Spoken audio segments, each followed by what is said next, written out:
Today's training, very simple. I think one of the biggest challenges that coaches have is visibility. And it's a common term that I've heard again and again and again and again, which is in the sea of all the other coaches out there, in the crowd of all the other experts and consultants out there, how do I stand out as the go-to solution provider for the specific audience that I'm trying to serve? How do I position myself as the niche authority? And one of the most important things that act as a first impression when people are searching for a solution for their problem is, of course, your bio. Oftentimes, that's the first encounter that people have. And we know the theory in psychology around the first impression, right? It could take anywhere from 3 to 5 seconds for people to make up their minds about you, whether they like you, whether they trust you, whether they feel safe around you, whether they feel that whatever you are offering in terms of your coaching or your solution and as a person, whether that is actually relevant to them or not. And so I've seen so many coaches out there who have bios that are very vague, kind of like motivational posters, very fancy, clever, cute quotes and things that they put up there. But as soon as their ideal client lands on their profile, they're so confused in terms of what's actually going on. And so they just scroll right past. And that's sad because that coach might have been the perfect coach for this person, but just because of a few tiny little mistakes and tweaks that can be made, that opportunity was lost. And so that's really what today's training is about. So I'm going to go ahead and share my screen, and then we will get on with it. So this is the guide, and I'll send this to you afterwards as well. The 3 C's of a standout bio. How do you create a clear, compelling bio that speaks directly to your dream avatar? And the keyword there is trust and visibility. That's what we're wanting to do. We want to increase visibility and trust. So 3 things whenever I think of a bio and even a value proposition, I think of these 3 things, which is it must be attractive, it must be obvious, and it must be specific. Attractive, meaning it must speak to a core pain or a pleasure. This is something that I want to solve or want to attain or gain. It needs to be very obvious. If within 1 or 2 seconds, your audience doesn't instantly understand what it is you do and how you help, again, they're just going to scroll past. So it needs to be very obvious. So we want to think rather than clever and fancy and cute, we want to think clear. We want clarity there. And that's what we're going to be going through in the first step here. And then, of course, we want to be specific. Who specifically are we helping and what are we specifically helping with? So those are the 3 pillars that you can kind of do a quick audit through, that you can kind of filter your bio through. So for each of you, I want to, and I know, some of you aren't necessarily able to do this right now, but, for those who can, and those especially who are watching the recording, I want you to take your phone and go to your bio, wherever your bio might be. For most of us, it's Instagram. For others, it might be other platforms, but you want to look at your bio and you want to ask, is it attractive? Is it obvious? Is it specific? Within 3 seconds, you can call it the 3-second test. Will my ideal customer avatar actually know who I am, what I help with, how I help with that, perhaps in a different way, and do they have an understanding of my values or my sense of uniqueness that I bring that also positions you as different from the other coaches, experts, consultants out there in the marketplace? Okay. So step 1 is clarity. Who do you help? What result do you create? So I help who with what? Very, very basic. Here's the framework. Who, define exactly who you help. Okay. You want to try and use the same kind of words that your audience uses. How would your audience define themselves? Okay. So if I had to say crazy creative entrepreneurs, right? Like that might sound clever and interesting to me, but will my audience instantly identify as a crazy, creative entrepreneur? No, we want to use something that's obvious and very clear for that person, like uh, women over 40, working professionals, uh, IT specialists, women professionals. Like you get the idea. I think I repeated that. So the next thing is what. And when I think of what, I think of transformation.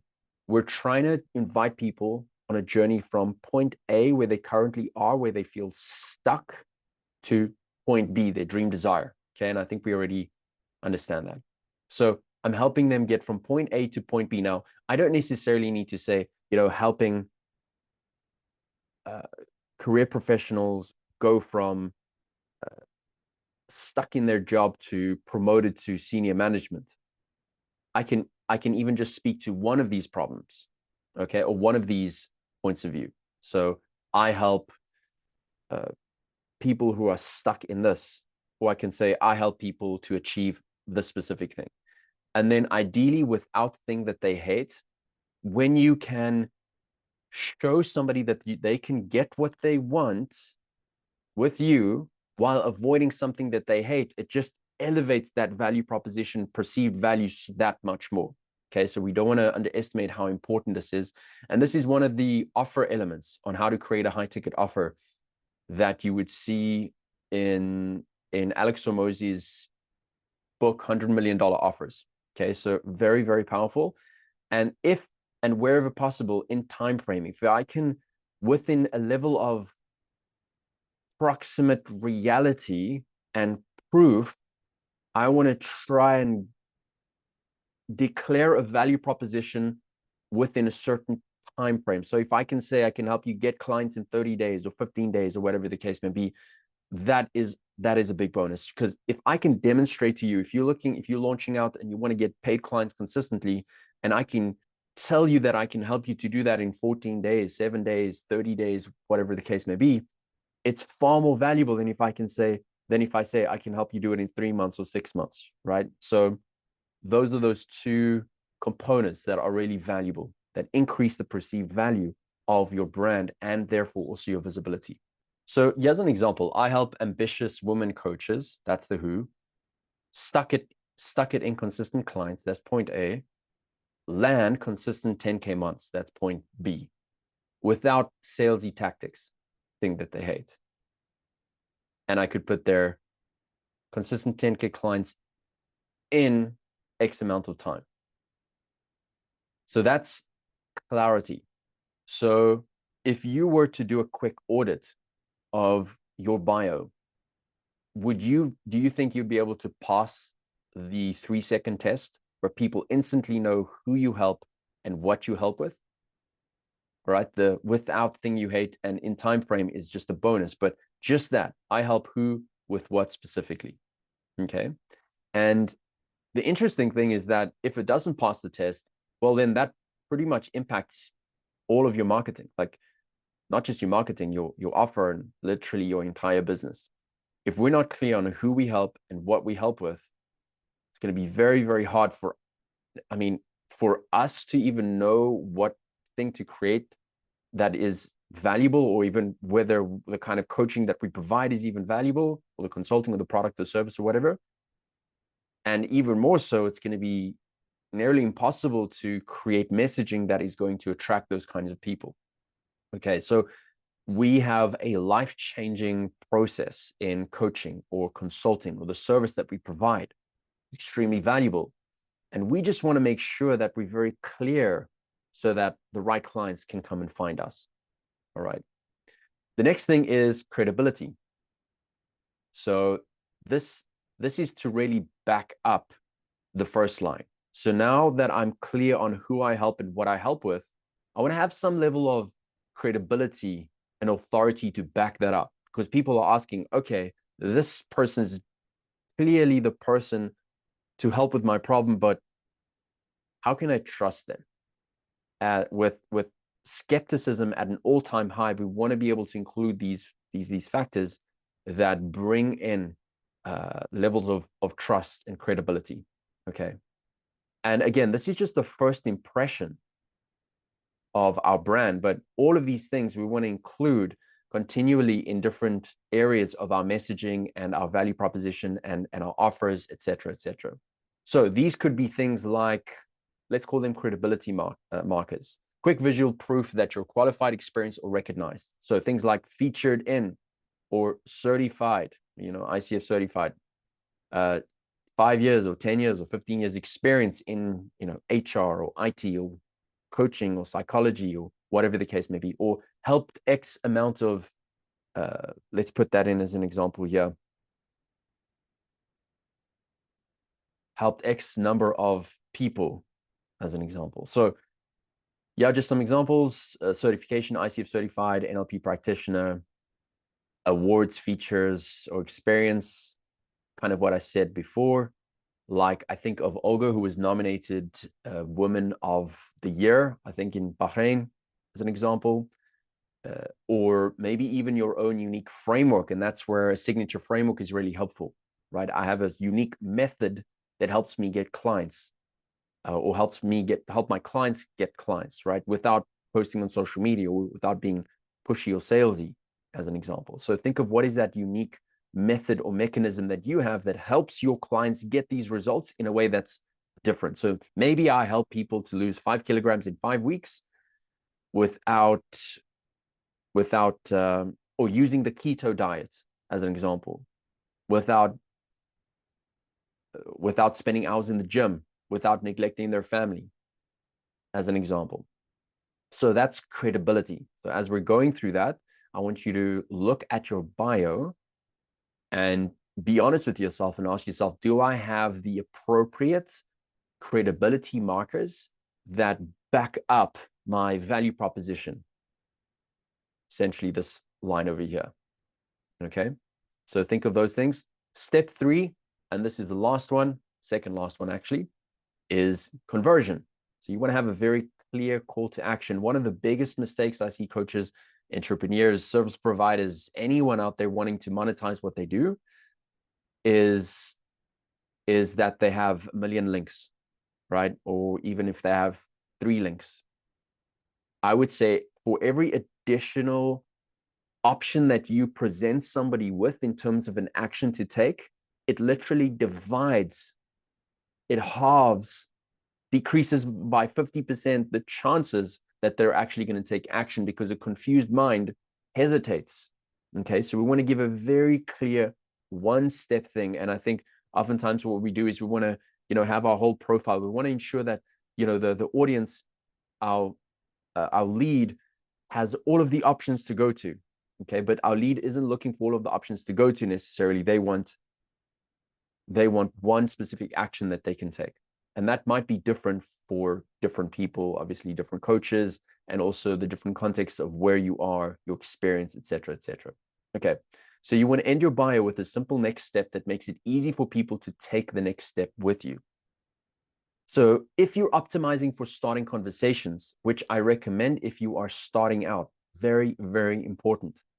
So you would say something like DM this action word that relates to your value proposition, like clients or love or connection or heal or whatever that thing is that ties to your value proposition.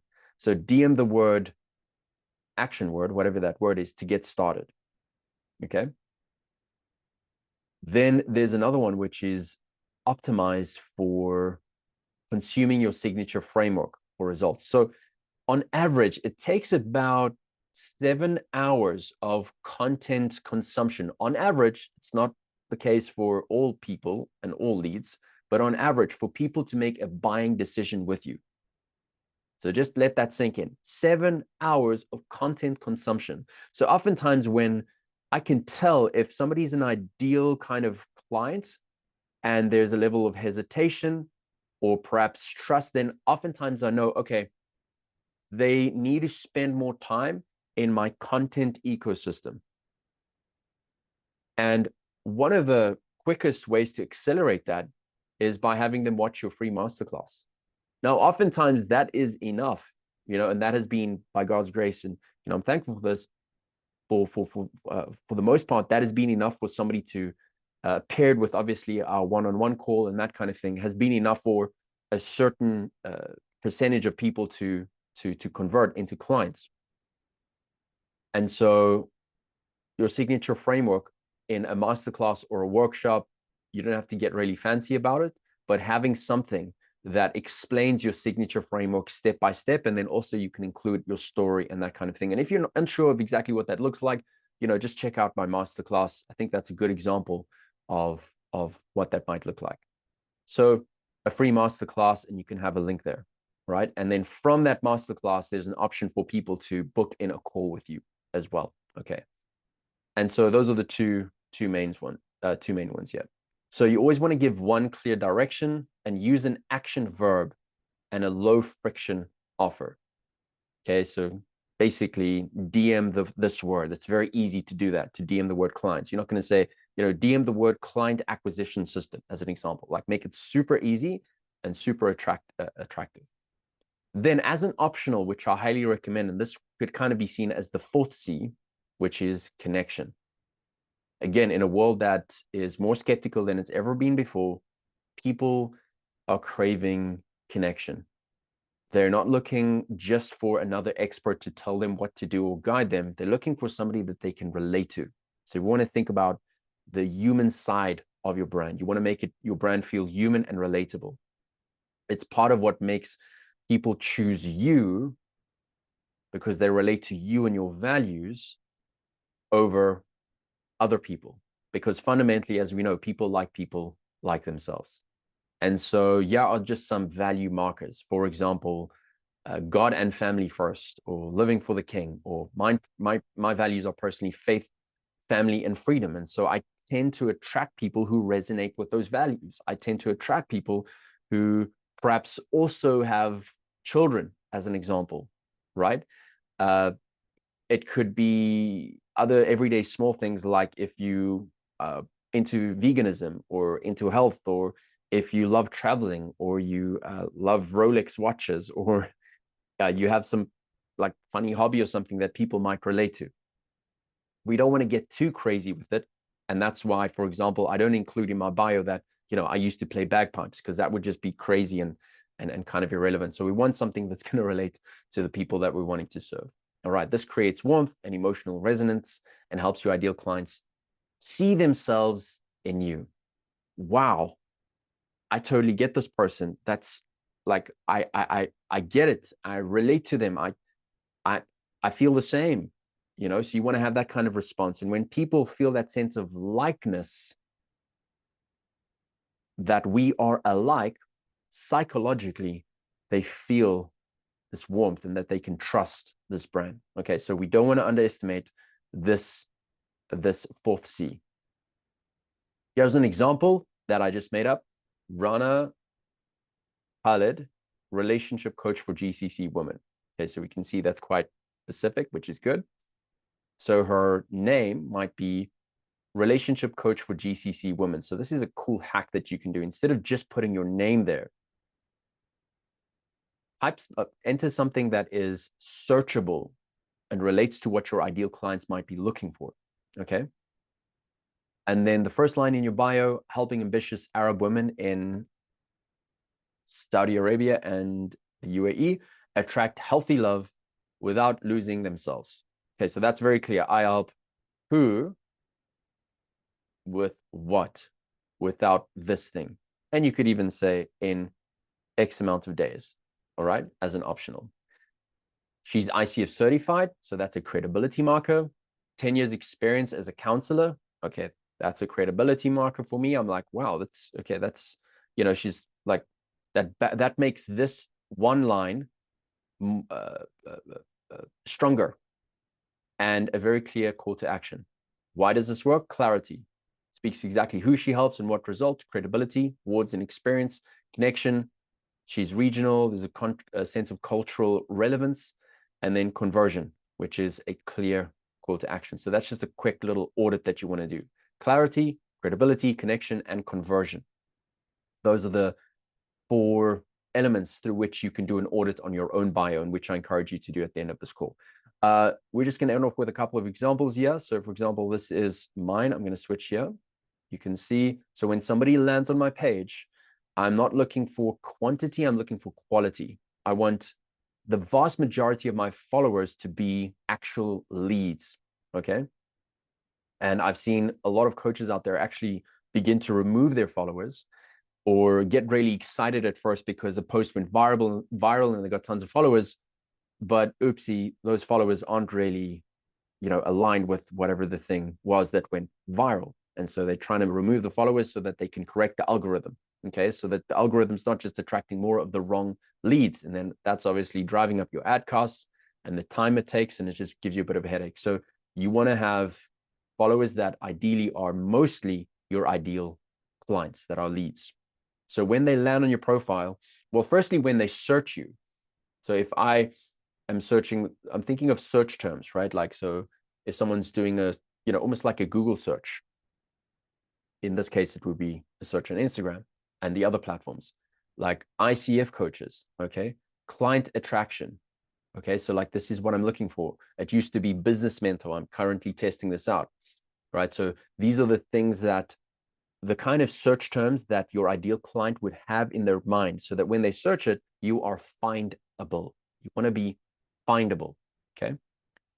And then something here that just speaks to my value. So God and family first, and then I help who from this region to attract paying clients in 14 days. And then I'm testing something else. I used to say, without being pushy or salesy or using technical websites, testing something out here. So I don't have that because there's only that much space. You want to be creative with what you have and improvise. So over 1,000 coaches help. That's a credibility marker. Maxwell certified. That's a credibility marker. And here is my masterclass to get started. All right. And we'll be testing out either the masterclass version or then the DM clients. And that's where we essentially are starting conversation. So either we are having people watch this and then they reach out to me, or they DM the word clients and they reach out to me for that. All right. And so especially when it comes to running ads where you have tons of people coming to your profile, you want to make sure you're being very, very clear. It needs to pass the, I would say, not even the 3-second test. It needs to pass the 2-second test. And then, of course, there are other aspects as well on what to post and that kind of thing. And that's for obviously another session. So when they go through your content, you want to have these pinned posts that help them, again, instantly know, okay, so paid clients, ICF coaches. Whoa, yes, I want paid clients and I'm an ICF coach. Like, that's very clear. 3 niche mistakes that most coaches are making, and I tested this a couple of different pieces of content, and this topic seemed to come up quite prominently. So that's there. Your personal transformation post. This is very, very critical, right? And it's very easy to do. And I think we'll do that in our next training. How do you actually create this? Very simple, but very powerful. So that people can instantly see themselves in you, like, whoa, like, he had ADHD and he had failed businesses and he was drowning in debt. And he was like, whoa, like, I relate to that, as an example. So I tend to attract other people who have some level of neurodiversity as well, and they're like, how do I manage all of this and turn this into a superpower, like, like you did, as an example, right? So yeah, he's also got a family and I've got a family. And oftentimes the limiting belief is, because I've got a family, I can't build a business. But if they see somebody else that is being able to do that, that is a sense of belief that is built, an inspiration. They're like, okay, this is cool. And that's, so anyway, just to touch on that quickly, because that's quite an important factor of that. But back to the bio, here's another example, 2 more, and then we're jumping off, we're finishing off our call. So Emilio is a good friend of mine. We actually started out in coaching in exactly the same month. So I think it was January, February-ish of 2019. And she first went through different niches, but I think she obviously clearly found her niche in the healing space. So yeah, you can see she's got a nice, sizable following there. And yeah, you can see her name and trauma healing specialist and coach. Okay, so that is searchable, because if somebody's trying to heal from trauma, then this is likely going to pop up, or if they're looking for a coach. And rewire your nervous system, heal childhood and generational trauma. So that's a very clear what. I think she's gotten a little bit broad here because she's been able to get broad, and so the strategy is a little bit different. And so she's been able to broaden out. DM Hart to join my 12-week mentor. So now she's going straight into an offer, right? So that's a different approach. So just to give you some context there, that's Emmy. And then the last one is this guy, Vince Del Monte. So business coach for high performance leaders. So that's very clear.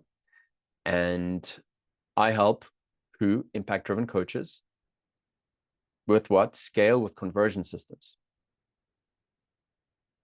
3,500 plus clients to 6, 7, and 8 figures. Okay, so that's a clear credibility marker over there.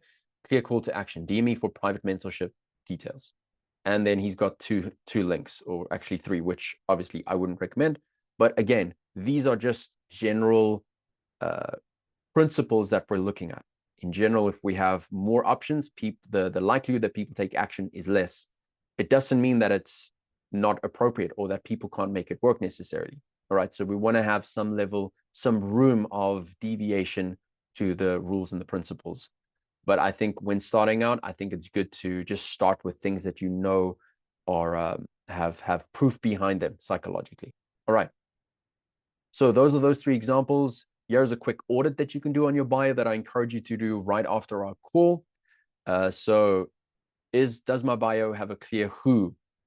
Is the who, instantly clear? Do I have a specific result or transformation shown? So either specific result or, transformation. I help these people go from point A to point B. Authority markers for credibility. Do I have those things to back up this value proposition? My own values or personality lines that adds a sense of connection. Is there a clear call to action on how to work with you or engage with you at a deeper level?